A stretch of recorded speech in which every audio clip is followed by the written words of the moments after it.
on. Okie dokie. We're getting Wrecker inside. Hold on just a minute, guys. Come on, Grandma. Come on, Grandma. Say good reading, Mama. Bye. Bye. Alright, guys, we're reading 2 Chronicles 7 through 10 this morning. How y'all doing? First reading, so bear with me. Dedication of the temple.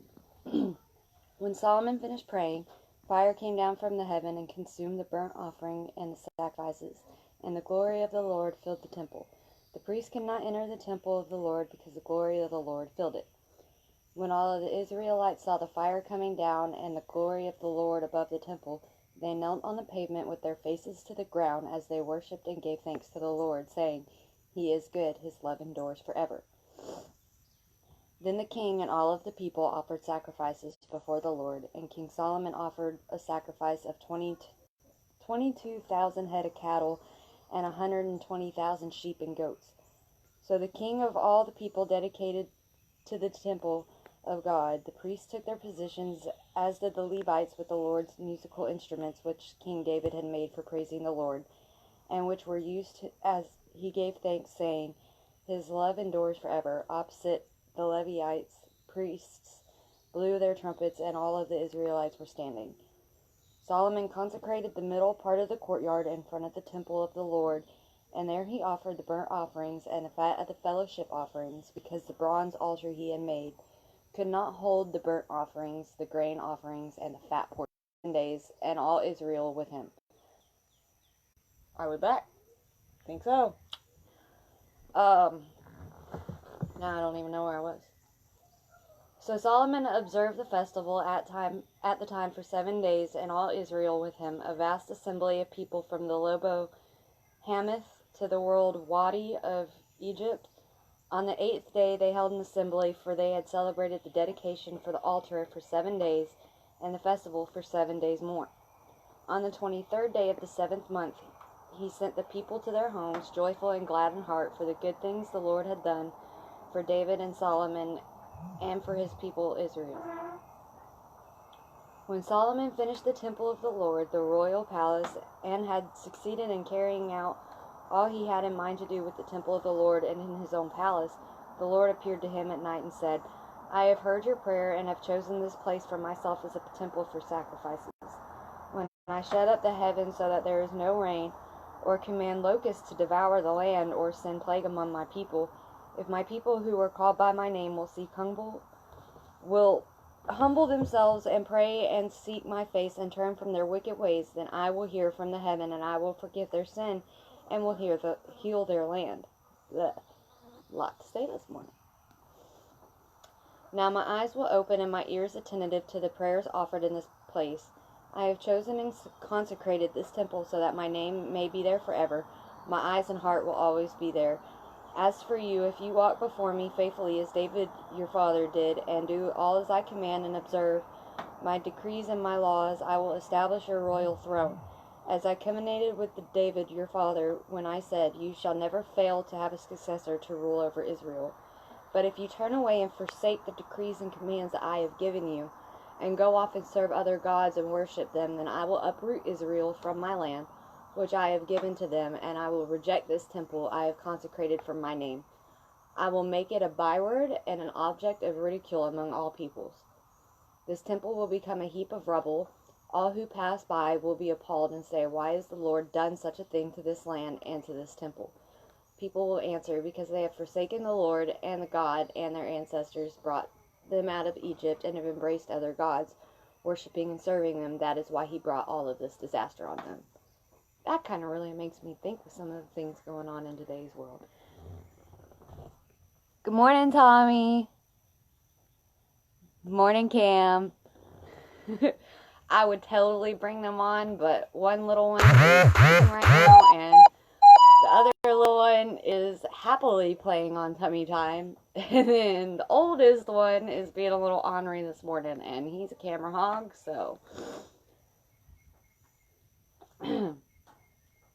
At the end of 20 years, during which Solomon built the temple of the Lord in his own palace, Solomon rebuilt the villages that Hiram had given him, and settled the Israelites in them. Solomon then went to Hamath-zobah and captured it. He also built up Tadmor in the desert and all of the store cities that he had built in Hamath. He rebuilt Upper Beth Horon and Lower Beth Horon as fortified cities with walls, with gates and bars, as well as Baalath and all of his store cities and all of the cities for his chariots and for his horses. Whatever he desired to build in Jerusalem, in Lebanon, and throughout all of the territory he ruled. There were still people left from the Hittites, the Amorites, the Pezerites, Hivites, and the Jebusites. Wendy, you're setting me up for failure here. These people were not Israelites. Solomon consecrated the descendants. Consecrated the descendants of all of those people remaining in the land, whom the Israelites have not destroyed, to serve as slave labor as it to this day. But Solomon did not make the slaves of Israelite for his work. They were fighting men, commanders of his captains, the commanders of his chariots and charioteers. They were also King Solomon's chief officials, 250 officials supervising the men. Solomon brought Pharaoh's daughter up from the city of David to the palace he had built for her. And he said, "My wife must not live in the palace of David, king of Israel, because the places of the ark the Lord has entered are holy." Good morning, Tommy. On the altar of the Lord that he had built in front of the portico, Solomon sacrificed burnt offerings to the Lord, according to the daily requirement for offerings commanded by Moses for the Sabbaths, the new moon, and the 3 annual festivals: the festival of unleavened bread, the festival of weeks, and the festival of tabernacles. In weeks and in keeping with the ordinance of his father David, he appointed the divisions of priests for their duties, and the Levites to lead the praise and assist the priests according to each day's requirement. He also appointed the gatekeepers by divisions for the various gates, because this was what David, the man of God, had ordered. They did not deviate from the king's commands to the priests or from the Levites in any manner, including that of all the treasuries. Y'all are just going to have to bear with me. I apparently do not know how to read this morning. All Solomon's work was carried out from the day of the foundation of the temple of the Lord, was laid until its completion. So the temple of the Lord was finished. Then Solomon went to Ezion-Geber and Eliath on the coast of Edom, and Hiram sent him ships commanded by his own men, sailors who knew the sea. These, with Solomon's men, sailed to Ophir and brought back 450 talents of gold, which they delivered to King Solomon. Hey, Cheryl. Thanks. Yeah, we got the same laugh, too. It's kind of weird. We got a little, in sync thing going on. The Queen of Sheba visits Solomon. When the Queen of Sheba heard of Solomon's fame, she came from Jerusalem to test him with hard questions. Arriving with a very great caravan with camels carrying spices, large quantities of gold, and precious stones, she came to Solomon and talked with him about all she had on her mind. Solomon answered her questions. Nothing was too hard for him to explain to her. When the Queen of Sheba saw that the wisdom of Solomon, as well as the palace that he had built, on the food on his table, the seating of his officials, the attending servants in their robes, the cupbearers in their robes, and the burnt offerings that he made at the temple of the Lord, she was overwhelmed.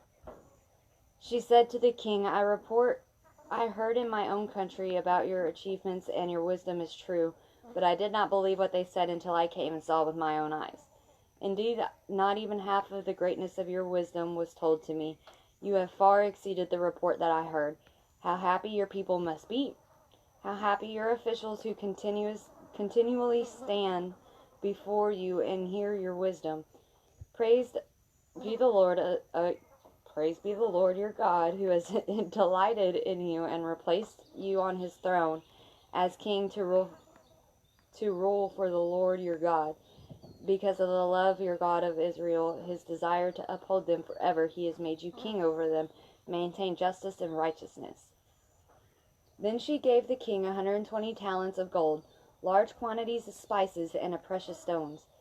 There had never been such spices as those the Queen Sheba gave to King Solomon. The servants of Hiram and the servants of Solomon brought gold from Ophir. They also brought algum wood and precious stones. The king used the algum wood to make steps for the temple of the Lord and for the royal palace, and to make harps and lyres for the musicians. Nothing like them have ever been seen in Judah. King Solomon gave the queen of Sheba all she desired and asked for. He gave her more than she had brought to him. Then she left and returned with her retinue to her own country. Solomon's splendor. The weight of the world that Solomon received early was 666 talents, not including the revenues brought in by merchants and traders. Also, all of the kings of Arabia and the governors of the territories brought gold and silver to Solomon. King Solomon made 200 large shields of hammered gold. 600 shekels of hammered gold went into each shield. He also made 300 small shields of hammered gold, with 300 shekels of gold in each shield. The king put them in the palace of the forest of Lebanon. Then the king made a great throne covered with ivory and overlaid with pure gold. The throne had 6 steps, and a footstool of gold was attached to it.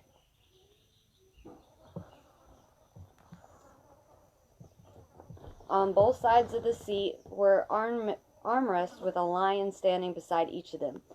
12 lions stood on the 6 steps, one at either end of each step. Nothing like it had ever been made for any other kingdom. All King Solomon's goblets were gold, and all of the household articles in the palace of the forest of Lebanon were pure gold. Nothing was made of silver, because silver was considered of little value in Solomon's day. The king had a fleet of trading ships manned by Hiram's servants. Once every 3 years it returned, carrying gold, silver, and ivory, and apes and baboons. That's cool. King Solomon was greater in riches and wisdom than all other kings on the earth. All of the kings of the earth sought audience with Solomon to hear the wisdom God had put in his heart. Year after year, everyone who came and brought a gift, articles of silver, gold, robes, weapons, spices, horses, and mules.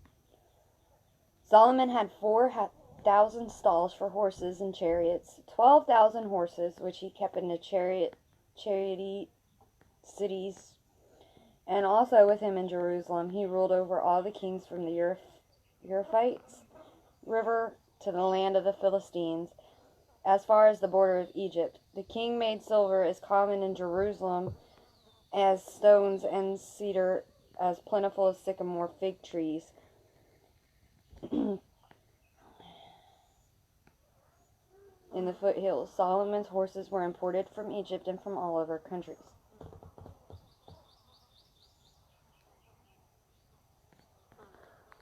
Thanks, guys. Thanks, Cheryl. Yeah, I'm not allowed to color my hair anymore because it's thinning out pretty bad from all the medicine I'm on. Solomon's death. As for other servants of Solomon's reign, from beginning to end, they are not written in the records of Nathan the prophet, in the prophecy of Ahijah the Shilonite, and the visions of Iddo the seer of concerning Jeroboam son of Nebat. Solomon reigned in Jerusalem over all of Israel for 40 years. Then he rested with his ancestors and was buried in the city of David, his father, and Rehoboam, his son, succeeded him as king. Rehoboam went to Shechem, for all Israel had gone there to make him king. Where Jeroboam sat, son of Nebat, heard this, he was in Egypt, where he had fled from King Solomon.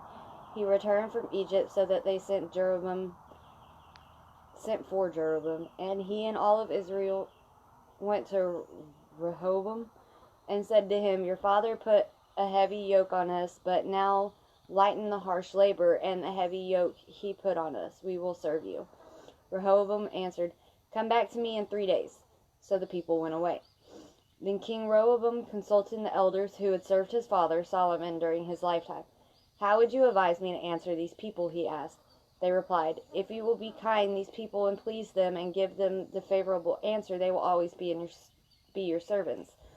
But Rehoboam rejected the advice of the elders gave him,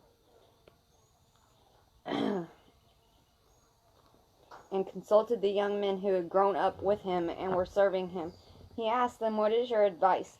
How should we answer these people who say to me, 'Lighten the yoke your father put on us'?" The young men who had grown up with him replied, "The people have said to you, 'Your father put heavy yoke on us, but make our yoke lighter.' Now tell them, 'My little finger is thicker than my father's waist. My father laid on you a heavy yoke. I will make it even heavier. My father scourged you with whips. I will scourge you with scorpions."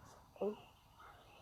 3 days later, Jeroboam and all of the people had returned to Rehoboam, as the kings had said, "Come back to me in 3 days." The king answered them harshly, rejecting the advice of the elders. He followed the advice of young men and said, "My father made your yoke heavy. I will make it even heavier. My father scourged you with whips. I will scourge you with scorpions." So the king did not listen to the people, for this turn of events was from God, to fulfill the word that Lord had spoken to Jeroboam, son of Nebat, through Ahijah the Shilonite. When all Israel saw that the king refused to listen to them, they answered the king, "What share do we have in David? What part in Jesse's son? Tell your tents, Israel. Look after your own house, David." So all of the Israelites went home. But as for the Israelites who were living in the towns of Judah, Rehoboam was still ruled over them. Ruled. King Rehoboam sent out Adrenum, who was in charge of forced labor. We will just go with that because I cannot pronounce words very well. Who was in charge of forced labor, but the Israelites stoned him to death. King Rehoboam, however, managed to get into his chariot and escape to Jerusalem, so Israel had been in rebellion against the house of David to this day. And that concludes 2 Chronicles, because I read 7 through 10. So. And then we do, I got it marked, I swear.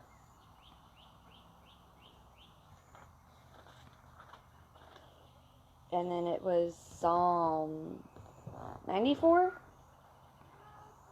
which also says, "The Lord is a God who avenges. O God who avenges, shine forth. Rise up, judge of the earth. Pay back to the proud what they deserve. How long, Lord, how long will the wicked be jubilant? They pour out arrogant words. All of the evildoers are full of boasting. They crush your people, Lord. They oppress your inheritance. They slay the widow and the foreigner. They murder the fatherless. They say, 'Lord does not see. The God of Jacob takes no notice.' Take notice, you senseless ones among the people. You fools, when will you become wise? Does he who fashioned the ear not hear? Does he who formed the eye not see? Does he who disciplines nations not punish? Does he who teaches mankind lack knowledge? The Lord knows all human plans. He knows that they are futile. Blessed is the one you discipline, Lord, the one you teach from your law. You grant them relief from days of trouble, till a pit is dug for the wicked. For the Lord will not reject his people. He will not forsake his inheritance. Judgment will again be forced on righteousness, and all of the upright will hear and follow it. Who will rise up against me, the wicked? Who will take a stand for me against evildoers? Unless the Lord has given me hope, I would soon have dwelt in the silence of death. When I said my foot is slipping, your unfailing love, Lord, supported me. When anxiety was great within me, your consultation brought me joy. Can a corrupt throne be allied with you, a throne that brings misery by its decrees? These flies are killing me, huh? The wicked band together against the righteous, condemn the innocent to death. But the Lord has become my fortress, and my God the rock in whom I take refuge. He will repay them for their sins and destroy them for their wickedness. The Lord our God will destroy them. And that is the end of Psalm 94. So I guess my reading is done, guys.